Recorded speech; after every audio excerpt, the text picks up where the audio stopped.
सावधान, जो नियम बनाए गए हैं उन नियमों का पालन करो। कोई विशेष परिस्थिति आ जाए तो नियम में परिवर्तन करो। सहज में नियम में परिवर्तन नहीं करना चाहिए। जो नियम नहीं है उसको नियम नहीं मानना चाहिए, ना बनाना चाहिए। आजकल लोगों ने सहज नाइट ड्यूटियां हो गई लोगों की, हो गई कि नहीं हो गई? बोले हम तो नाइट ड्यूटी करने जा रहे हैं। क्यों? बोले सिस्टम तैयार हो गया है। अरे सिस्टम तैयार हो गया लेकिन तुम्हारा स्वास्थ्य तो बेकार हो गया। पहली बात तो ये कि तुम ही प्रभावित हो गए। ये आज अनंत प्रकार के रोग जो तुम्हारे जीवन में आए हैं, पर्याप्त रात्रि में नींद न लेने के कारण। मैं बिल्कुल सत्य बोल रहा हूँ। पर्याप्त नींद न लेने के कारण तुम्हारे स्वास्थ्य प्रभावित हो गए। संपूर्ण रोगों ने तुम्हारे ऊपर अधिकार कर लिया है। आप कहो महाराज पेट का सवाल है इसलिए सर्विस करता हूँ, या विशेष व्यवस्था हमारी रात्रि में बनती है तभी मजबूरी है। सावधान, जब बीमारियां घेर लेंगी तो जॉब भी छूट जाएगी तुम्हारी। जॉब करने के लायक ही तुम नहीं रहोगे। बोलो रहोगे क्या? बीमारियां तुमको जब घेर लेंगी तो तुम जॉब करने की बात छोड़ो, दुनिया में ही नहीं रह पाओगे प्यारे। जिंदगी मौत की लड़ाई तुमको हर रोज लड़नी पड़ेगी। पैसा भी जाएगा, सम्मान भी जाएगा और शरीर भी जाएगा, जीवन भी जाएगा। इसलिए मैं कहता हूं कि कोई विशेष परिस्थिति है तो उसको भले ही तुम रात्रि में स्वीकार कर लो जागने वाली, लेकिन सहज में तुम स्वीकार मत करना। पर्याप्त नींद लेना रात्रि सोने के लिए बनाई गई है, इसलिए उसको स्वीकार करो। हाँ, रात्रि में जिनकी ड्यूटियां हैं विशेष रूप से हैं ड्यूटियां, तो दिन में वो नींद पूरी कर लेना। लेकिन क्या बतावे, रात में जगते हैं और दिन में रोते हैं। दिन में रोते हैं और रात में जगते हैं, इसलिए बीमार होते हैं। बीमार होते हैं तो कोई किसी का नहीं होता है, फिर तो हम ऊपर वाले के होते हैं। क्यों भाई, यही कंडीशन है कि नहीं? इसलिए मैं कह रहा हूं कि ध्यान रखना, स्वास्थ्य का ध्यान रखना, मर्यादा का ध्यान रखना। जीवन में हमारे मर्यादा रहे, कहीं सनातन संस्कृति के विपरीत हमारा आचरण न हो, इसके लिए सीताराम का विवाह आपको संदेश दे रहा है। मर्यादा एक एक क्षण पर भगवान शिव के नेतृत्व में ही स्वयंवर होना चाहिए।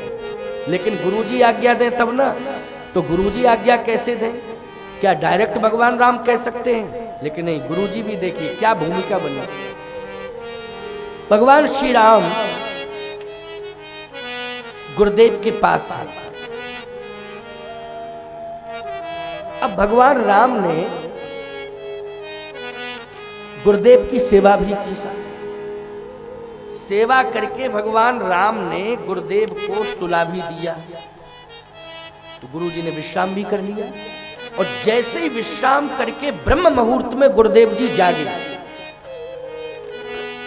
जैसे ही जागे तो सकल सोच कर, भगवान राम पहले गुरुते पहले जगतपति जागे राम सुजान।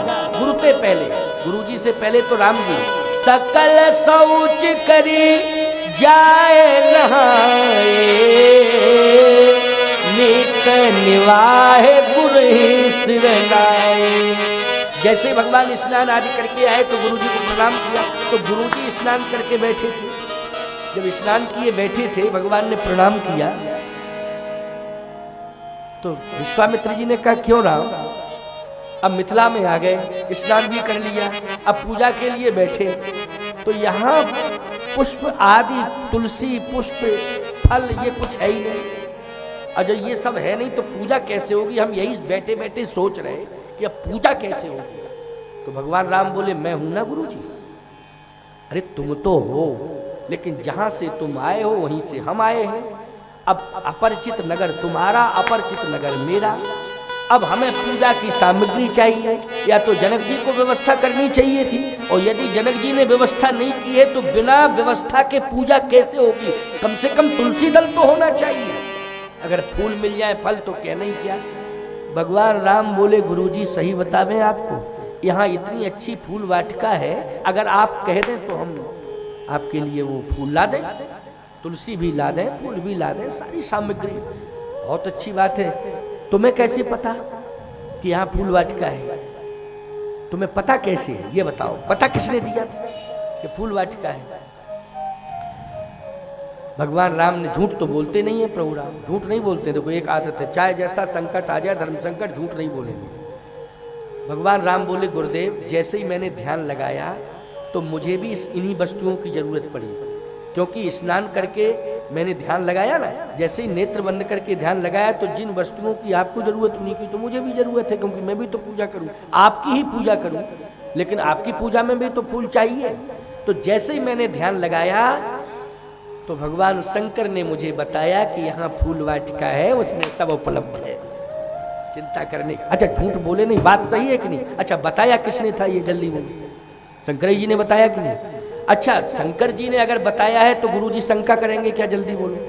गुरुजी यही कहेंगे कि वाह बहुत, भगवान शंकर ने बताया, हाँ अरे तब तो गजब की बात है बेटा, शंकर जी ने बताया तो जल्दी लाओ। अब लक्ष्मण जी बगल में थे, लक्ष्मण जी बोले भैया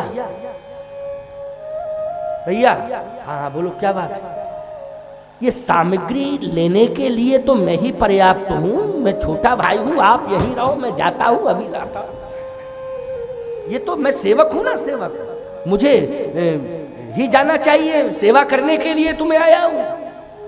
भगवान राम ने कहा गुरुजी जिसको आज्ञा, चेला मैं भी हूँ, चेला तुम भी हो, दोनों, बस बड़े चेला हम हैं, छोटे चेला तुम हो। अब गुरुदेव जिसको आज्ञा दें तो ये चेला का सौभाग्य, उसका पालन करें, तुम बीच में क्यों डिस्टर्ब कर रहे हो फालतू? तुमसे कहा कि मुझसे, गुरुजी ने मुझसे कहा है।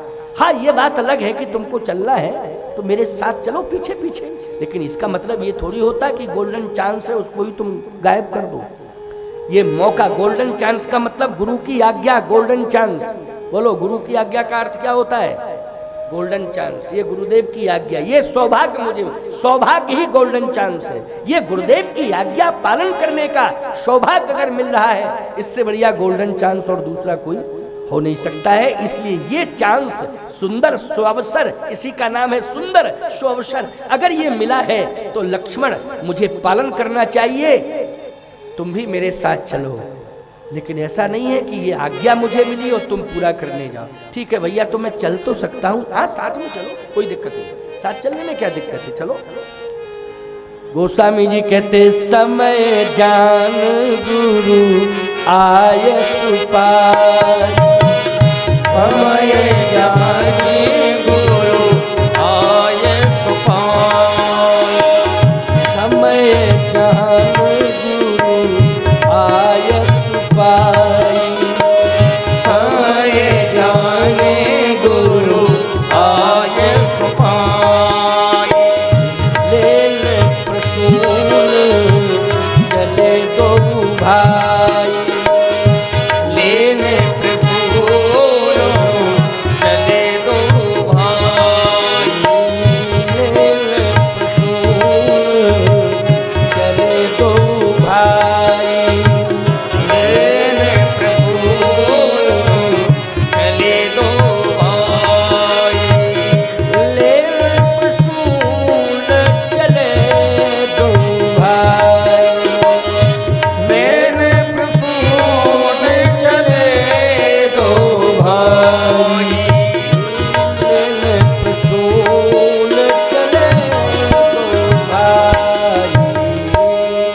लेन प्रसून चले दो भाई।